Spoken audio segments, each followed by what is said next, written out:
할머니의 사랑 속에 자라나던 5살짜리 꼬마가 있었습니다. 할머니가 참 예뻐했어요. 얘가 할머니의 사랑 속에서 잘 자라고 있었는데 그만 할머니께서 갑자기 돌아가십니다. 돌아가시고 이제 엄마 아빠가 양육을 하는데 이 아이가 말을 안 듣는 겁니다. 5살이면 한참 말 안 들을 때잖아요. 말 안 듣습니다. 엄마가 달래도 보고 혼내도 보고 여러 방법을 썼지만 아이가 말을 안 들어요. 이런저런 쓰다가 이제 엄마가 이야기합니다. 마지막으로, 얘야, 할머니가 너가 이렇게 엄마 말 안 듣는 거 보시면 얼마나 마음 아프시겠냐고. 할머니 저 천국에서 너를 다 보고 계신다고. 너가 얼마나 말을 잘 듣고 생활을 어떻게 하는지 할머니가 천국에서 다 보고 계신다고. 그래서 아이가 이렇게 생각을 하더니 알겠다는 듯 고개를 끄덕끄덕입니다. 실제로 그 다음부터 애가 말을 잘 들어요. 엄마가 심부름하래도 열심히 하고, 그리고 뭐 자기가 해야 될 일도 열심히 합니다. 근데 좀 시간이 지나자 다시 예전처럼 또 말을 안 듣기 시작해요. 엄마가 다시 불러놓고 이야기합니다. 얘야, 할머니가 다 보고 계시다는데 왜 또 갑자기 말을 안 듣냐고. 그자 아이가 이야기합니다. 아니, 할머니 못 보신다고. 그러니까 왜 못 보시냐고. 천국에서 다 보신다고 그래요. 내가 할머니 방에 얼마 전에 가봤는데 안경을 놓고 가셨더라고. 그래서 우리 할머니 못 보신다고. 걱정하지 말라고. 괜찮다고. 여러분, 우리는 삶을 살아가면서 누군가가 나를 바라보고 있다라고 여기고 생활하는 건 우리의 삶에 큰 변화가 있습니다. 누군가가 나를 지켜보고 있고 바라보고 있다고 생각하는 것, 그리고 아무도 나를 바라보지 않고 있다라고 생각하고 살아가는 것, 큰 차이가 있습니다. 여러분, 운전하실 때도 그렇지 않아요? 앞에 교통경찰이 있다고 생각하는 것, 그리고 앞에 카메라가 있다고 생각하면 함부로 하지 못합니다. 꼭 지킵니다. 근데 교통경찰이 없거나 카메라가 없으면 보고 있지 않다고 생각하면 쉽게 위반을 합니다. 누군가가 나를 보고 있지 않다고 생각하면 그런 거지요. 여러분, 범죄하는 사람들이 그렇습니다. 여러분, 범죄자들의 특징이 뭡니까? 바로 범죄자들의 특징은 안 보겠지, 사람들이 모르겠지라는 겁니다. 어려울 때도 마찬가지입니다. 여러분, 우리가 삶이 어려울 때 언제 힘이 듭니까? 내가 혼자라고 생각될 때가 가장 힘든 겁니다. 내가 힘든데 누군가 나를 바라보지도 않고 내 어려움을 알아주지도 않고 내 어려운 상황에 누군가가 도와주지도 않을 거고, 그렇게 혼자라고 생각될 때가 가장 삶에서 어렵고 힘들 때인 겁니다. 반면 여러분, 어떤 상황에서도 바른 길을 가는 사람, 어떤 상황에서도 선한 일들을 이루어가는 사람들의 그 특징이 뭔지 아십니까? 그 사람들의 특징은 언제나 내가 혼자가 아니라 누군가가 나를 바라보고 있다라고 생각하고 살아가는 겁니다.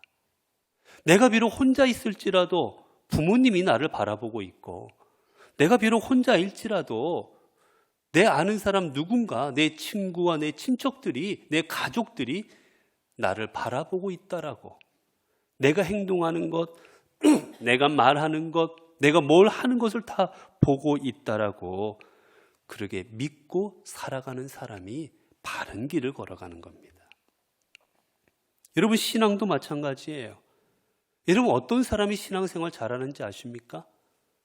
하나님이 나를 지금도 바라보고 계시다라고 생각하고 신앙생활하는 사람들이 신앙생활을 잘합니다. 우리가 잘 아는 요셉, 여러분, 그는 한 애굽이라는 나라의 노예에 불과했습니다. 팔려온 노예였어요. 그런데 그 노예가 어떻게 됩니까? 한 나라를 다스리는 총리가 됩니다. 여러분, 지금 이 시대도 아니고 그 옛날의 시대에 어떻게 노예 신분이 총리가 될 수 있었겠습니까? 그건 그만큼 요셉이 바른 길을 갔기 때문이에요. 요셉이 지혜도 있고 능력도 있었지만 그것만 갖고는 절대로 그 자리까지 오를 수가 없었습니다. 그가 어떤 시험과 어떤 유혹에도 넘어가지 않고 그는 늘 바른 길을 걸어가고 믿음의 길을 걸어갈 수 있기 때문이었어요. 여러분, 그 요인이 뭔지 아십니까? 어떻게 그 바른 길을 갈 수 있었는가? 왜 그에게 시련이 없었겠습니까? 왜 그에게 유혹이 없었겠습니까?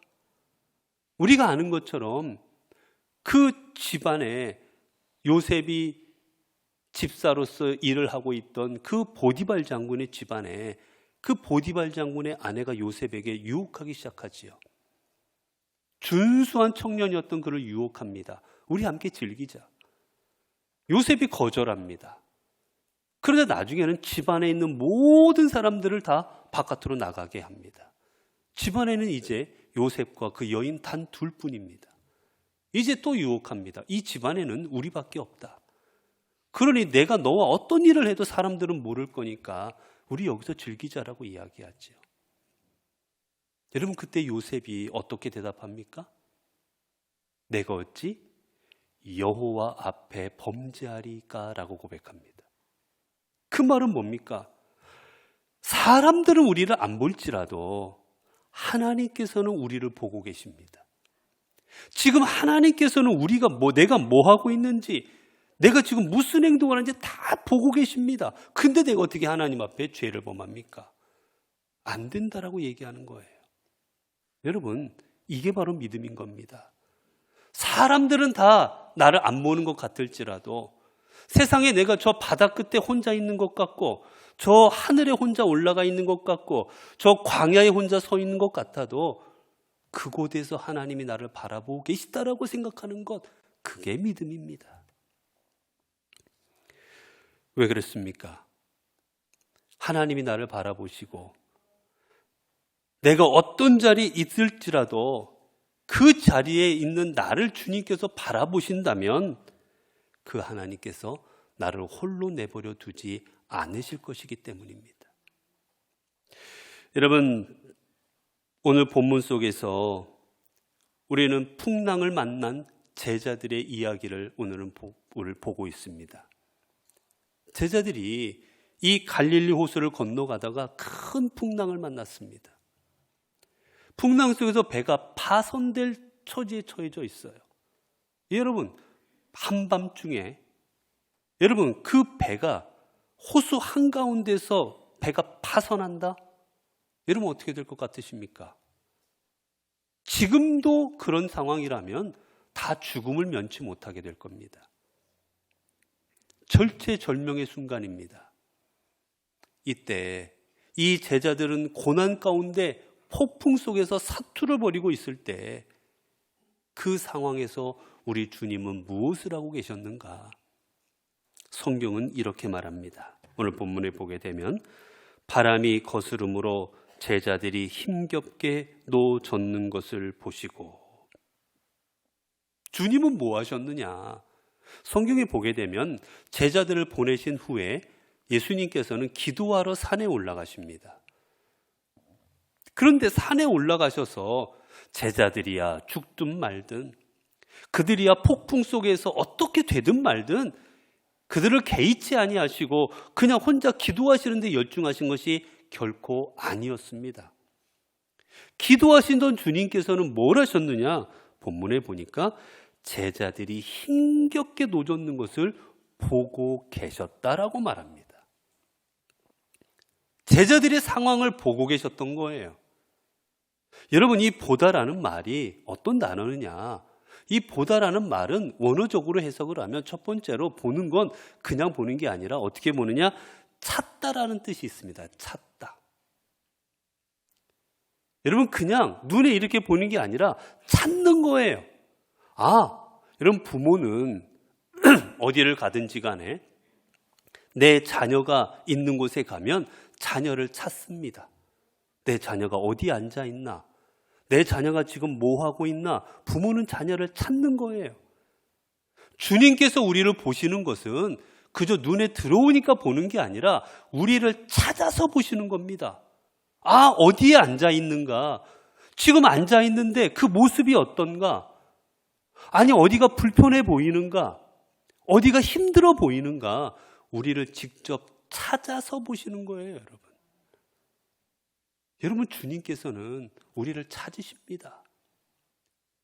우리를 찾으시는 주님께서 저 하늘에서 이 땅에 인간의 몸을 입으시고 우리를 찾아오신 주님께서는 이 땅에 오셔서도 아프고 병들고 귀신 들리고 삶의 자리에서 신음하고 있는 백성들을 주님은 찾아가셨습니다. 우리 주님은 그 찾아가시는 눈으로 우리를 보고 계시는 거예요. 그리고 두 번째, 이 보다라는 말은 그냥 보는 게 아니라 주목하여 보다라는 뜻이 있습니다. 여러분, 그저 눈에 보이니까 이렇게 보는 게 아니에요. 아, 어떻게 생겼구나, 어떻게 돼 있구나, 어느 자리에 있구나. 자세하게 주목해서 온 신경을 다 집중해서 보는 겁니다. 여러분, 부모가 자녀를 볼 때 어떻게 봅니까? 뚫어져라 봅니다. 혹시 위험한 곳에 가 있지는 않나? 혹시 뭐가 잘못되어 있지는 않나? 뚫어져라 쳐다봅니다. 여러분, 부모는 자녀를. 아무리 멀리 있어도 내 눈이 빠지더라도 그 자녀를 주목해서 뚫어져라 쳐다보는 게 부모의 쳐다보는 거예요. 우리 주님께서 그 눈으로 우리를 바라보시는 겁니다. 어떻게 하고 있는지. 지금 제자들을 그렇게 보고 계신 거예요.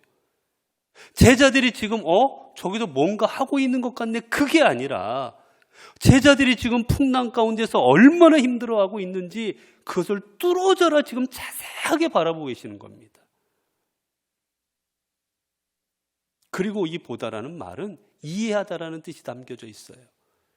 그리고 제자들의 상황을 이해하시는 겁니다. 그냥 지금 어렵구나, 폭풍 치는데 그 가운데 제자들이 있네, 이 정도로 보시는 게 아니라 아이쿠야, 우리 제자들이 지금 저곳에서 큰일 났구나, 저대로 놔뒀다가는 큰일 나겠구나, 그들의 상황을 이해하시면서 보고 계시는 거예요. 여러분, 이 땅에 오신 주님께서는 어떠셨습니까? 아프고, 여러분 38년 된 병자 아무도 거들떠보지 않았어요. 그러나 주님은 그를 찾아가셔서 그에게 말씀하여 주시고 그를 어루만지십니다. 문둥 병자 사람들은 다 도망갑니다. 피해 다니고. 그런데 그 문둥 병자를 만지시는 분이 주님이셨어요. 앞을 보지 못하는 사람의 그 눈을 만지시고 그 아픈 마음으로 어루만져 주신 분이 주님이십니다. 우리 주님은 그 마음으로 제자들의 상황을 지금 보고 계신 겁니다. 그리고 마지막 이 보다라는 말은 경험하다라는 뜻이 담겨져 있습니다. 제자들아, 거기서 빠져나오는 건 니들 몫이니 니들이 알아서 해 라고 내버려 두시는 것이 아니라 함께 경험하시는 거예요. 얼마나 힘드니, 얼마나 아프니. 여러분, 주님께서는 지금 폭풍 가운데서 지금 떨고 있는 그들에게 어떻게 하십니까? 다가가십니다. 얘들아, 열심히 해, 열심히 힘을 내서 나와봐 라고 내버려 두신 것이 아니라 그들의 자리로, 고난의 자리, 고통의 자리로 성큼성큼 그 어두운 밤에 바다 위를 걸어서 그들에게 다가가셨던 거예요. 우리 주님은 함께 하시는 분이십니다. 우리의 고통, 우리의 슬픔, 우리의 아픔을 함께 경험해 주시는 분이세요. 우리 주님은 이 눈으로 지금 제자들을 바라보셨습니다. 여러분, 우리는 어렵고 힘들면 어떻게 생각합니까? 아, 주님이 나를 외면하시는구나. 아, 주님이 나를 기억치 못하시는구나. 하나님이 나를 이곳에 이렇게 고난당하도록 나를 이렇게 모른 채 하시는구나. 여러분, 우리는 그렇게 생각할 때가 많습니다. 여러분, 그렇기에 어려운 상황에 처해지면 원망하기도 하고 불평하기도 하고 신앙이 흔들려집니다. 여러분, 근데 주님께서는 우리에게 어떻게 하신지 아십니까? 다윗이 그가 시편을 통해 이렇게 고백합니다. 여호와여, 주께서 나를 살펴보셨으므로 나를 아시나이다. 주께서 내가 앉고 일어섬을 아시고 멀리서도 나의 생각을 밝히 아시오며 내가 나의 모든 길과 내가 눕는 것을 살펴보셨으므로 나의 모든 행위를 익히 아시오니 여호와여 내 헤어 말을 알지 못하는 것이 하나도 없으시니이다. 여러분, 다윗은 고백합니다. 내가 눕고 일어나고 내가 가는 길, 아니 내가 하는 말 나는 모를지라도 우리 하나님은 내가 하는 말까지도 다 들으시고 아십니다 라고 고백합니다. 여러분, 하나님은 우리의 상황을 모르시는 분이 아닙니다. 왜냐하면 다 보고 계시기 때문입니다. 내가 기뻐하고 있는지, 내가 슬퍼하고 있는지, 내가 성공했는지 실패했는지, 내가 눈물을 흘리고 있는지 환호성을 지르고 있는지 내 상황을 우리 하나님께서는 다 보고 알고 계십니다. 문제는 우리 하나님께서 내 상황을 보고 알고 계시고 내게 다가오신다라는 사실을 우리가 깨닫지 못하고 있는 게 문제일 뿐인 겁니다. 여러분, 그러면 왜 주님이 우리를 보고 계시고 나를 보고 계시는 주님이 내 상황을 안다라는 것, 그게 왜 우리가 믿음 생활하는데 왜 중요한 겁니까? 주님이 나를 보고 계신다라는 것을 우리가 믿게 된다면 첫 번째, 우리는 바른 길을 갈 수 있기 때문입니다. 앞서 말씀드린 것처럼 범죄하는 사람들의 특징은 누가 나를 못 보겠지라고 하는 겁니다. 여러분, 가인이 아벨을 어디 가서 죽입니까? 저 들판에 가서 죽입니다. 왜요? 아무도 사람이 없는 곳이었기 때문입니다. 보는 사람이 없겠지 라는 마음으로 들판에 데려가서 죽인 거예요. 범죄할 때 우리는 그처럼 보는 사람이 없다라고 생각할 때 범죄합니다. 요셉처럼 하나님이 내가 캄캄한 밤에 홀로 있을지라도, 저 바닷가에 가서 혼자 서 있을지라도, 망망대해에 혼자 있을지라도 거기서도 나를 보고 계신다라고 생각하면 여러분, 우리가 감히 어떻게 범죄할 수 있습니까? 우리가 어떻게 감히 잘못된 일을 할 수 있습니까? 할 수 없습니다. 그렇기에 하나님께서 내가 어떤 삶의 자리에 있든지, 내 곁에 사람은 하나도 없을지라도, 혼자 있을지라도 나를 밝히 보고 계시다라고 생각하는 사람, 그 사람이 믿음의 사람인 거고, 그 사람이 하나님 앞에 늘 온전한 믿음의 삶으로 나아가게 되는 겁니다. 그리고 또 여러분, 우리가 주님께서 우리를 바라보고 계신다라고 우리가 그것을 깨닫는 삶을 살아갈 때 어떤 삶을 살아갑니까? 담대하게 살아갑니다. 여러분, 우리가 언제 힘듭니까? 왜 하나님이 이런 것을 나에게 허락하셨을까? 왜 이런 힘든 일을 허락하셨을까? 왜 이 질병을 허락하셨을까? 왜 실패를 허락하셨을까? 왜 이 고난을 허락하셨을까? 여러분, 우리는 그때가 힘이 듭니다. 그런데 만약에라도 여러분, 하나님이 내 상황을 모르시고 내가 얼마나 연약한지, 내가 얼마나 힘들어하는지, 내가 얼마나 괴로워서 피토하며 살아가고 있는지를 모르시는 하나님이 우리에게 고난을 주셨다면 우리는 원망과 불평할 수도 있을 겁니다. 그런데 내가 어떠한 상황인지를 하나님께서 다 보시고 알고 계신다면, 아시는 하나님, 보고 계시는 하나님이 내게 주셨다면 여러분, 그것은 내가 감당해야 될 일이 아니겠습니까? 부모가 내 앞에 있는 자녀에게 무엇인가를 주었다면 그것은 그 자녀에게 필요한 거기 때문에 부모가 주었지 않겠습니까? 우리 상황을 모르고 하나님이 주셨다면 우리는 거부할 수 있을 거예요. 못 받겠습니다라고 말할 수 있습니다. 그러나 다 보고 계신 하나님이 주셨다면 내게 주신 것, 우리는 순종할 수밖에 없는 겁니다. 그 일이 내게 감당해야 될 일인 줄 알고 담대히 감당하며 나아갈 수밖에 없는 겁니다. 여러분, 주님께서 십자가에 지시기 전 너무나도 괴로워하셨습니다. 얼마나 힘이 드시든지 땀방울이 핏방울이 되어 떨어지기까지 간절하게 기도하십니다. 아버지여, 하실 수 있으면 이 잔을 좀 지나가게 하옵소서. 간절하게 기도하십니다. 근데 기도를 통해 주님은 깨달으시지요. 아, 이 길이 나를 아시는 하나님, 내 머리털까지도 헤아리시는 하나님께서 내게 주신 길이요. 그리고 내가 이 길을 걸어가야만 이 땅에 있는 수많은 사람들이, 백성들이 구원을 받을 수 있다는 사실.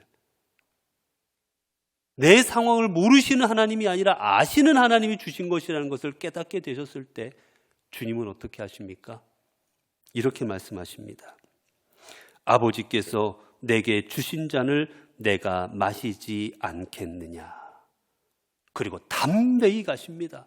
가자. 이제 내가 십자가를 져야겠노라. 가자. 제자들에게 말씀하시는 겁니다. 그리고 주님이 우리를 보고 계시고 우리 상을 아신다라는 것, 이게 왜 중요하느냐? 우리 상을 보고 계신 하나님께서 우리를 외면치 않을 것이기 때문입니다. 여러분, 자녀들을, 어린 아이들하고 어디 가게 되면 애들은 어떡합니까? 부모가 눈에 보이나 안 보이나 자꾸 뒤돌아봅니다. 부모가 어디 있나? 내 눈에 부모가 보여야 돼요. 왜? 부모가 나를 보고 있다면 내가 넘어지든 내가 어떤 상황이든 그 부모가 내 어려운 상황에 개입할 것을 알기 때문입니다. 그렇기 때문에 애들은 부모를 찾습니다. 어디로 움직이면. 여러분, 우리를 상황을 보고 계시는 하나님께서 당신의 자녀가 고통 가운데, 위험한 상황 가운데, 저 캄캄한데 홀로 외로이 있다면 우리 하나님께서 너 한번 네가 해봐라 라고 우리를 홀로 내버려 두시겠습니까? 오늘 본문에 보게 되면 제자들이 힘겹게 노젓는 것을 보시고 그들의 죽음의 위협 앞에 놓여 있는 것을 보시자 주님은 그 밤 사경에, 그 늦은 시간에 그 바다를 직접 걸어서, 물 위를 걸어서 제자들에게 다가오십니다. 여러분, 아무리 늦은 시간이라도, 폭풍 치는 바다 가운데서라도 제자들이 힘겨워하는 것을 보실 때 주님 걸어가셨고 그들에게 다가오신 것처럼 우리가 힘겹게 삶의 자리에서 힘겹게 살아가고 있는 것을 주님이 보시면 우리 주님, 우리에게 다가오시지 않으시겠습니까? 우리 주님은 우리에게 다가오십니다. 여러분, 그래서 다윗은 시편을 통해 또한 이렇게 고백합니다. 139편 7절 10절을 보면 내가 주의 영을 떠나 어디로 가며 주의 앞에서 어디로 피하리이까? 내가 하늘에 올라갈지라도 거기 계시며 수월에 내 자리를 펼지라도 거기 계시니이다. 내가 새벽 날개를 치며 바다 끝에 가서 거주할지라도 거기서도 주의 손이 나를 인도하시며 주의 오른손이 나를 붙드시리이다. 여러분, 우리가 저 바다 끝에 가서 있을지라도, 내가 저 땅속 저 깊은 곳에 가 있을지라도, 저 하늘 높은 곳에 홀로 있을지라도 내가 그곳에 있는 것을 보시는 주님은 그곳에 있는 우리를 위하여 다가오십니다.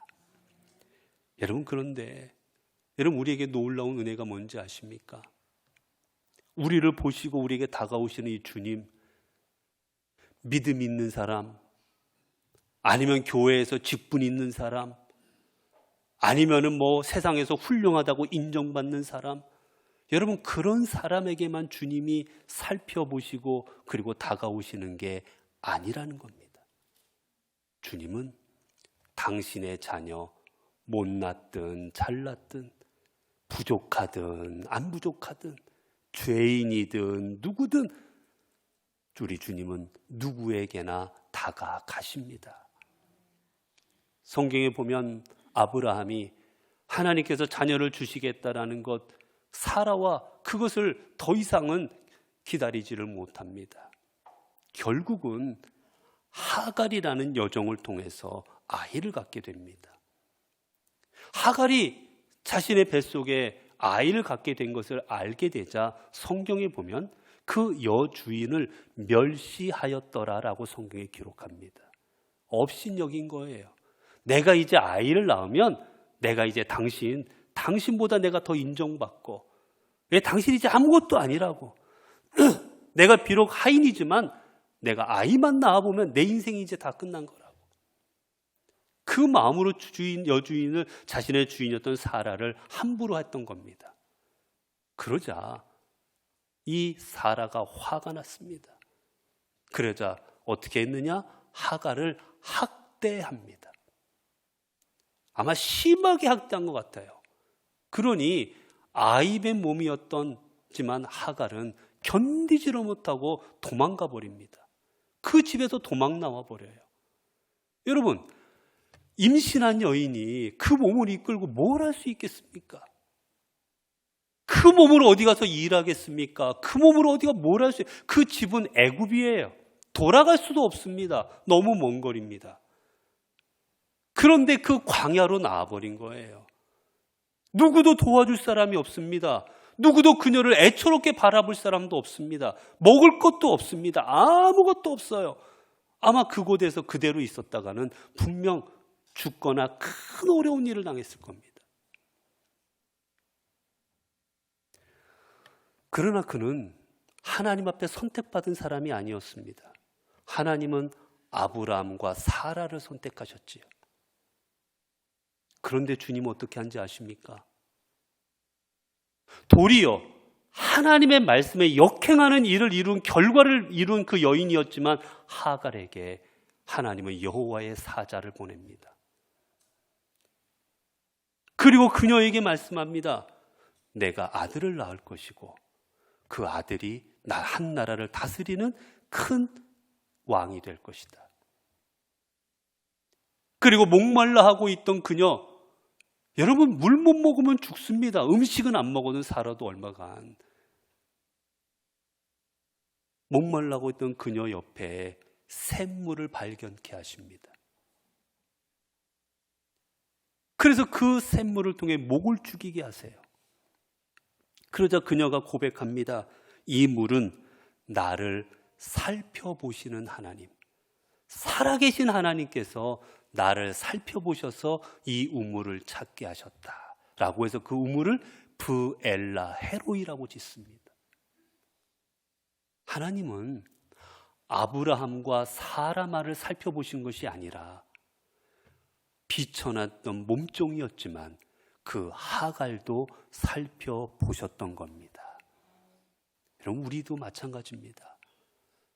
여러분, 우리가 하나님 앞에 보잘것 없을지라도, 우리가 하나님 앞에 내놓을 것 아무것도 없는 존재일지라도, 우리가 주님 앞에 참으로 비천한 존재일지라도 우리가 하나님의 자녀인 한 하나님은 우리를 살펴보십니다. 여러분, 그렇다면 이제 우리가 해야 될 일은 뭐겠습니까? 여러분, 간단합니다. 우리를 바라보시는 그 주님, 내게 다가오시는 그 주님을 우리도 바라보는 겁니다. 우리를 포기하지 아니하시고 내가 너의 아픔을 알고 내가 너의 고통을 알고 내가 너의 힘든 것을 안단다. 내가 너를 인도해주고 내가 너에게 힘줄게. 내 손을 잡아라 라고 말씀하시는 그 주님을 우리도 바라보는 겁니다. 그것만 하면 됩니다. 주님만 바라볼 때, 주님을 바라보기만 하면 주님은 우리의 손을 잡아주시고 우리를 일으켜 주실 것이기 때문입니다. 사랑하는 성도 여러분, 어떤 삶의 자리에 있으십니까? 혹 실패의 자리이십니까? 아니면 인생의 풍랑 속에서 나아가지도 못하고 어찌할 바를 모르는 자리이십니까? 아니면 저 바다 끝에 가서 홀로 외로이 있는 삶의 자리이십니까? 아니면 저 땅속에 묻힌 것 같은 삶의 자리이십니까? 아니면 혹은 질병으로 고통당하고 계십니까? 기억하십시오. 여러분이 기쁨의 자리든 슬픔의 자리든 고난의 자리든 어떤 자리든지 간에 주님은 여러분들을 바라보고 계십니다.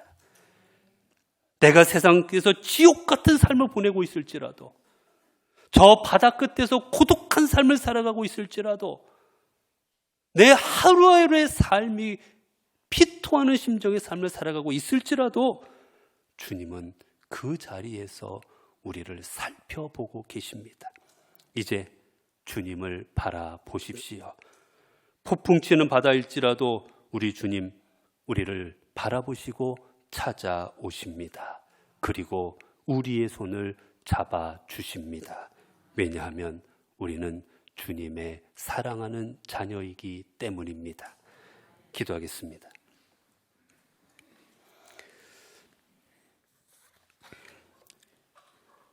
우리의 삶의 인도자가 되어주시고 우리를 늘 바라보시는 아버지 하나님, 밤새 폭풍에 시달려 좌절하고 낙심한 제자들을 바라보시고 그들에게 찾아오시고 그들을 위로하시고 힘을 주셨던 그 하나님께서 이 시간도 우리와 함께하여 주시는 줄로 믿습니다.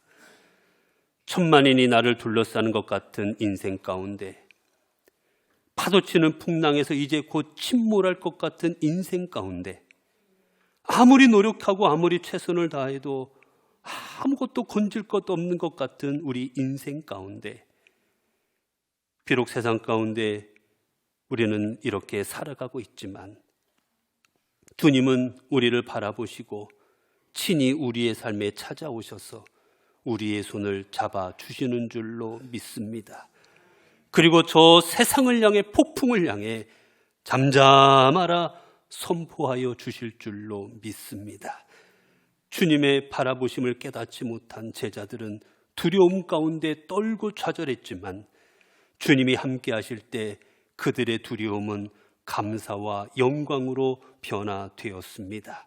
이제 우리도 내 곁에 계신 주님 바라보며 우리의 삶의 자리에서 담대한 주님의 증인된 삶을 살아가고 우리의 두려움이 감사와 영광으로 변화되는 삶을 살아가도록 인도하여 주옵소서.